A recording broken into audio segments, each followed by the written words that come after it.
What's going on, guys? This is my Falcon Winter Soldier episode 5 reaction and recap video. Thank you guys so much for tuning in. As always, this is sponsored, of course, by Manscaped. You can go over to manscaped.com. You can type in promo code JKB and get 20% off and free shipping off your manscaped.com order. All right, so this is interesting, very interesting episode. We get the awesome scene at the beginning, John Walker versus Bucky and Sam, which is very reminiscent to the scene we saw in Civil War, towards the end of Civil War, with Iron Man versus Bucky and Steve Rogers as Captain America. So we get a Captain America versus Bucky and Sam moment. And of course, as we do know, Captain America has taken a more refined version of the super soldier serum.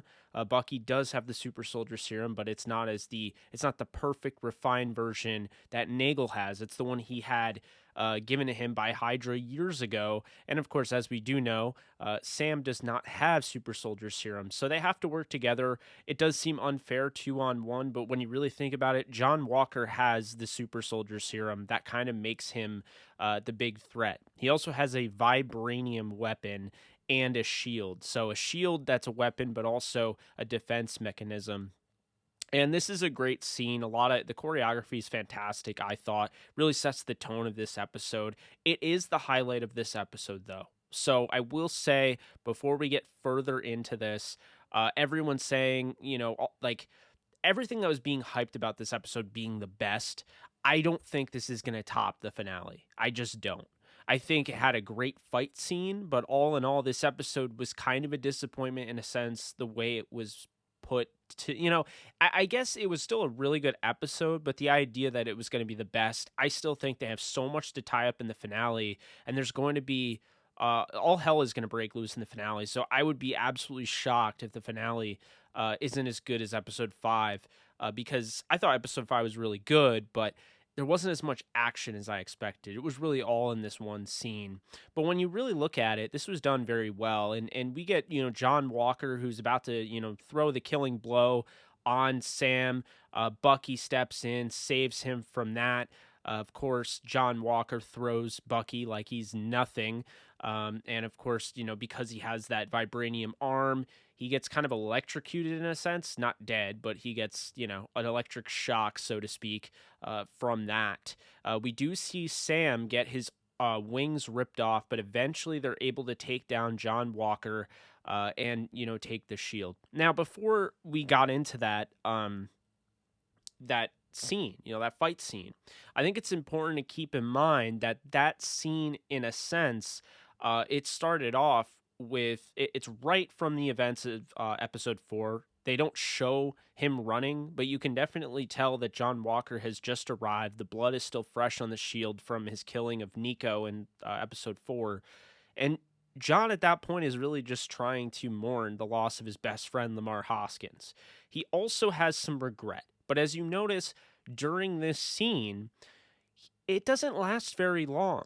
And he's very quick to be like, all right, we're back on track. And so when he sees Bucky and Sam show up at this abandoned warehouse, he instantly is like, all right, this is what we got to do. We got to take down the Flag Smashers and so forth. And we got to go after Carly.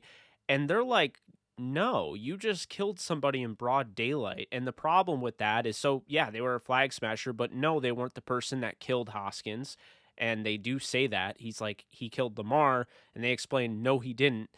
Carly killed Lamar, but anyway, he wasn't the guy that killed Hoskins, 1. And 2, by doing that in front of everyone, now you just basically, even if you were fighting a bad, the bad guy, so to speak, you in a sense, you just destroyed every single bit of hope of people siding with you, because now everybody sees that on film, you mercilessly killing somebody. And unfortunately for you, the whole this movement of taking down the Flag Smashers, I think more people that see that video are going to side with the person that getting killed in that video. So it really hurt everything about this whole mission to take down the Flag Smashers. I think it added more refugees to their cause after seeing that. So we do see after that Sam with his wings in a bag that were totally ripped off and aren't working very well. He gives them to Torres because Torres wanted them. Torres is the Falcon in the comics, and I'm not going to say that like Falcon is going to lose his wings or anything like that. I think eventually, with this next uniform that he's getting, or this suit that he's getting from the Wakandans, which we'll talk about in a sec, that is going to be a winged suit. I don't think they're going to just get rid of that premise, but I do think that Taurus will take up the mantle of being Falcon down the road. We'll see. Moving on, we get John Walker in a court hearing, basically saying he is Captain America. And of course, the court, and rather the government, decides, we're not going to press charges. You're not going to be a criminal or anything like that. And you should be fortunate, but we will be stripping you of the title of Captain America.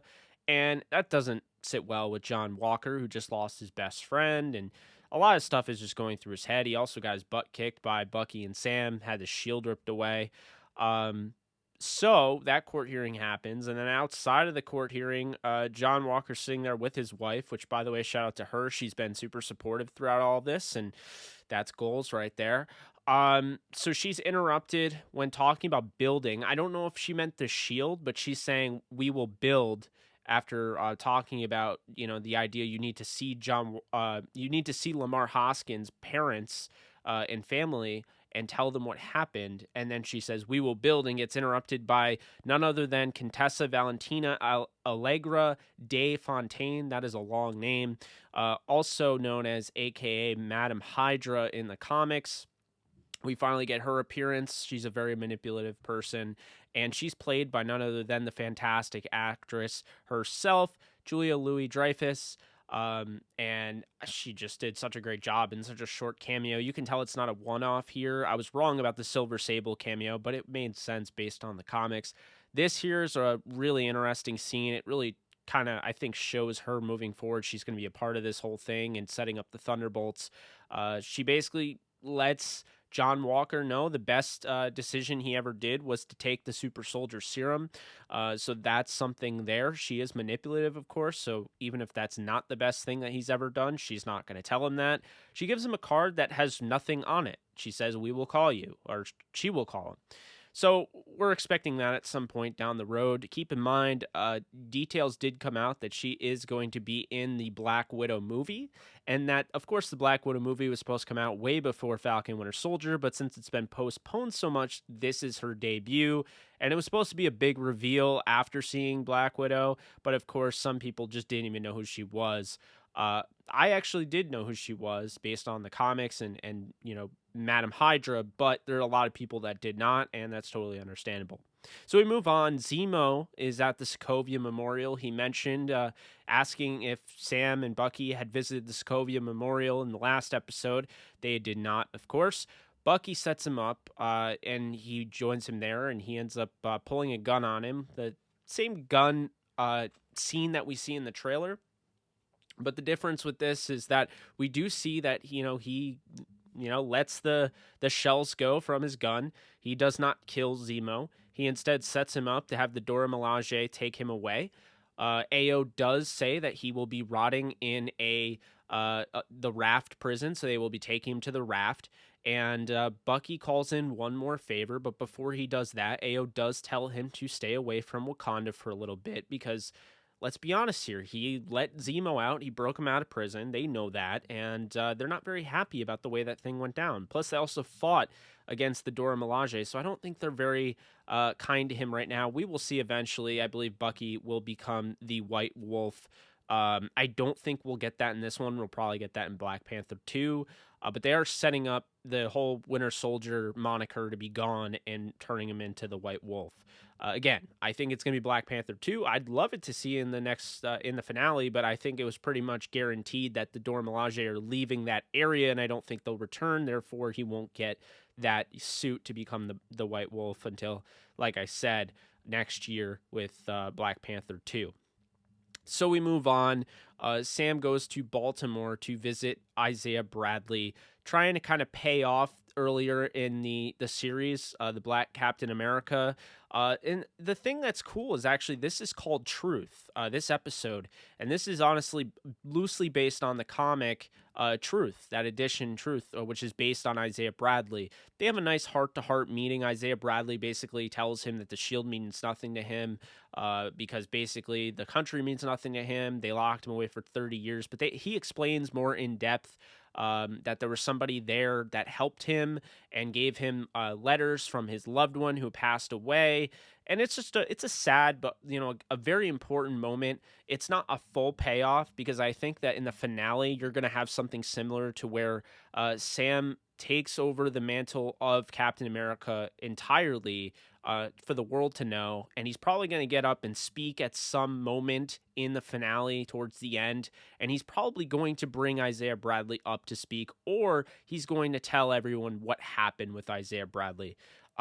He knows that Isaiah basically explains to him that the government did this on purpose and they want him to remain a ghost because he could say a lot of bad things that would expose a lot of the evils that they, took forth. But I do think this is what's going to happen. We will see again, but I do think that's kind of where we're leaning there. Now then we get Sam. He's back home in Louisiana with the boat, of course. And Sam and Sarah, of course, are working on the boat. He calls in a few favors from the community that his parents have really helped out. They've done good deeds over the years. And as you see, it's a big turnout here. We also get Bucky showing up to help, but also delivering something. And that's Sam's supposed winged Captain America vibranium armor, which is going to be awesome to see in the finale. But furthermore, we also see at that point, John Walker is visiting Lamar Hoskins' family. This is a cool moment. Obviously, John Walker, he's done a lot of bad things, but you can tell he really did care about Lamar Hoskins, and he did go and visit the family. The family is there for him. I think they support him pretty well in that sense. But the thing I can't tell is whether John Walker is in true denial of if Nico, the man he killed, mercilessly in the other country, if he did that knowing that he killed Hoskins, not knowing he killed Hoskins, is he lying? Because he tells Hoskins' family that he was murdered by the guy that they killed. And the thing is with that is that I can't tell for sure if John Walker is lying or if he's in denial or if he truly believes that Nico killed, Lamar Hoskins. I can't tell. So I guess we'll find out more on that and see if he truly believes that. Because he says that earlier in the episode he killed Lamar. So I don't know if he firmly believes that. Then I mean that's kind of tough. But I don't know. I think it's more so he's in denial. I don't necessarily think he's lying, but I think you can tell he's unraveling. Then, of course, outside, he sees a Cap is back, John Walker poster. That, I'm sure, doesn't help his mental state. We go right into a Sharon Carter scene, a very quick scene. And if you can't make out, you probably should put on, I watch these in subtitles just in case. Because you might not have been able to notice without subtitles, but it's Batroc the Leaper on the phone. And Sharon is kind of playing both sides of the chessboard here. And the reason for this is she simply wants to go back to normal. She wants to not be an enemy of the state anymore. She wants to get out of Madripoor. She wants to see her family. She wants to go back home and get pardoned. And I think this tells me that she's working for Thunderbolt Ross. And she's basically forced to do whatever she has to do. I don't think she's technically the power broker. I think it's more likely Thunderbolt Ross, or there's a chance that Madam Hydra is the power broker. But either way, she's playing both sides, and she talks to Batroc the Leaper, setting up some deal that, of course, she says, it will be worth his while. Then we go into Sam and Bucky training together using the shield. Before that, they're training and everything. They get into a dialogue. Sam, having his background, talking to vets, trying to, understand them and be there for them and, being a therapist in a sense. He basically kind of sets up something that we've been expecting. He tells Bucky, he's going to have to face the truth, and he knows. I don't think Sam knows what he actually means when he says that, but Bucky does, because what we saw at the beginning with Yori and his son being murdered. Yori is still mourning his son, and obviously Yori is friends with Bucky. I think that was all. I mean, we knew all along it was going to happen, but that definitely set up in the finale that at some point or another, Bucky is going to tell Yori what happened. That's going to be a really hard scene to watch. That's going to be very emotional. I don't know how that's going to be done. I can't even imagine being in that situation as Yori or Bucky, but I think that's what's going to happen. The admission of guilt and finally closing the book. I will point out a interesting detail. When Bucky was staying in Louisiana in that house, Sam's house with Sarah, when he stayed on the couch, he was asleep. He was woken up by his nephews. And so I think that kind of tells you that he's slowly but surely getting more closure. Things are going back to normal. He's finding some normalcy. And eventually Bucky's going to become the White Wolf and things will be completely normal for him. But he is trying to slowly but surely get rid of that Winter Soldier in him because he does know that some of that, exists. So that happens. He moves on. Then we get a quick scene before the montage. We get a quick scene with Sam and Sarah. Sarah admitting that she doesn't want to sell the boat. She admits that, like, Sam said, it is their family's legacy. They can't just sell it. So they decide not to sell the boat. I like that scene. It's quick, but, it definitely, it's their legacy. So I get that. Then the next thing, we get a cool montage of him training to be Captain America, training with that Cap shield. I love that they show the good, the bad, and the ugly in that, showing that Sam's going to have to work his tail off, and it's really showing exactly why, while John Walker looked like a natural because the super soldier serum, as we do know, Sam refuses to take the super soldier serum, so he's trying to do it as just a regular human, and he is putting in the work. Then we get a scene, towards the end here, a Flag Smasher scene. We're going to get a meetup in the park between Batroc the Leaper, who's going to deliver weapons to Carly and the Flag Smashers. Now, Carly is happy. She clearly wants to cause some violence. She gets a bunch of weapons and stuff. Her partner, not so much. And he says, so now we're criminals. And basically she says, we've always been criminals, that type of deal. You can tell there's some people that are close to Carly that really like her, but they are starting to question her motives. And I mean, it makes sense. Carly pings the phone, gets her followers ready for an attack, similar to episode 1 with Torres and all of that. And then, Torres, speaking the devil, warns Sam via a call about this impending attack on the GRC vote. Basically, the GRC vote, it's for the Patch Act, if you guys didn't pick up on that. They said it, but it's quick, so if you didn't catch it, that's why. The Patch Act is essentially, it's a very controversial act that is going to send thousands of refugees back to their original countries of origin. So if a refugee moved to New York, so to speak, when they came back from the snap, or say it wasn't even about the snap, say everybody got snapped and they decided to just go there, within that 5-year frame of the snap of Thanos, then, well, they're going to have to go back to their country of origin. So you can see why a lot of people are against this. You can definitely see why the Flag Smashers are against this, because they believe that the world was a better place before everybody came back from the second snap, which was Hulk's snap. So that's an interesting thing there. But yeah, Torres is warning Sam. You can tell Sam's getting ready for battle here. Now, we see the vote, and we see it all of a sudden get disrupted. We get all sorts of hacking going on in the screen. The lights are flashing. We do know that the Flag Smashers are about to attack. I don't know if Batroc is going to be a part of that. He might have been just delivering weapons, but I do think he will be a part of that, because I think he knows that Sam's going to come there and he wants to beat up Sam and kill Sam from episode 1 when Sam beat him up. Now, that also goes with another thing here, because we're also getting a Flag Smasher or one of the followers that is dressed up as one of the security guards. So they have already infiltrated that vote in that building, and rather that area in that room. So there is going to be some craziness going on in the finale. As we know from the trailer, we do see Captain America John Walker still dressed as Captain America in episode 6. We see him fighting Carly. So that we will see him again. We're going to see him very soon.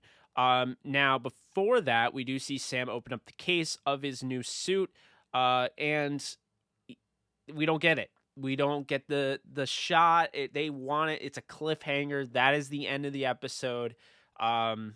I thought it was a good episode, but I thought it was definitely a little bit overhyped because there's only one big scene, like a fighting scene, and it happens right then and there. I really did like the cameo. Would have been cool if it was Silver Sable, but Madam Hydra definitely checks out. And then we do get a mid-credits scene, which I wasn't expecting. I finished the episode, and immediately I started tweeting it out, like not tweeting out any spoilers, but just saying that I really liked the episode, or that like I liked it, but it wasn't quite what it was billed to be. That's kind of more what I tweeted out. But while I was tweeting, I realized I could hear something in the background, these hammer strikes. It almost sounded like Tony Stark's hammer strikes making the Mark I from Iron Man 1. Kind of a callback to that. And I thought, and then I look up and I see it's John Walker, and he is creating the Captain America shield. So it's a twisted, warped callback to Iron Man 1 when Tony Stark is making the Mark I armor in a cave with a box of scraps. Post your memes below. But basically, during that, he's forging his own shield. You see the Captain America symbol. I want to point this out because he's becoming U.S. agent. That's what he's going to be. He's moving towards that. He's losing his mind. He's going to be with the Thunderbolts. I think he might get arrested at the end of this, which forces Thunderbolt Ross to have to break him out and put him on that roster of Thunderbolts with Zemo, and eventually I think we'll get Taskmaster and all sorts of guys, right?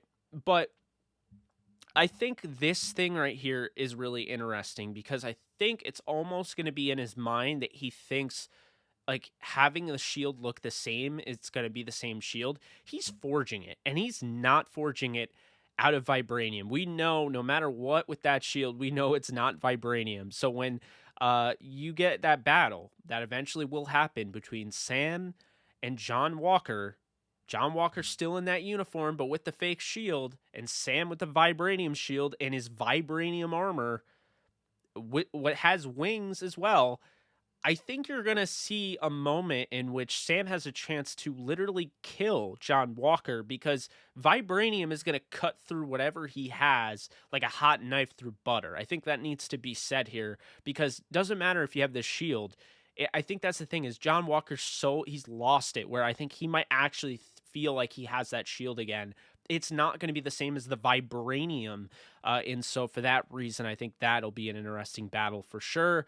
But at the end of this, I do think eventually John Walker is going to be thrown in either the raft or he's going to end up with the Thunderbolts, something along the lines of Thunderbolt Ross. I think we get him at the very end of episode 6. I think he's been the power broker the whole time, but we will see. But all in all, guys, it's a good episode. It's not the greatest episode you'll ever see of any TV show, but it's a good episode. It shouldn't have been hyped up the way it was. I think the finale will get something similar. This is over an hour, I believe, or around an hour. We'll get over an hour for sure in episode 6. I almost feel like we'll need 2 hours with how much that needs to get, basically closed up a little bit. I think we're going to get some cliffhangers, of course, which includes the Thunderbolts and Thunderbolt Ross, and maybe we'll see Sharon Carter get back home. Who knows? But you guys post your comments, questions, and concerns below. Be sure to hit the thumbs up button and subscribe if you like what you hear. Really, really enjoy this show. I really am ready for Loki.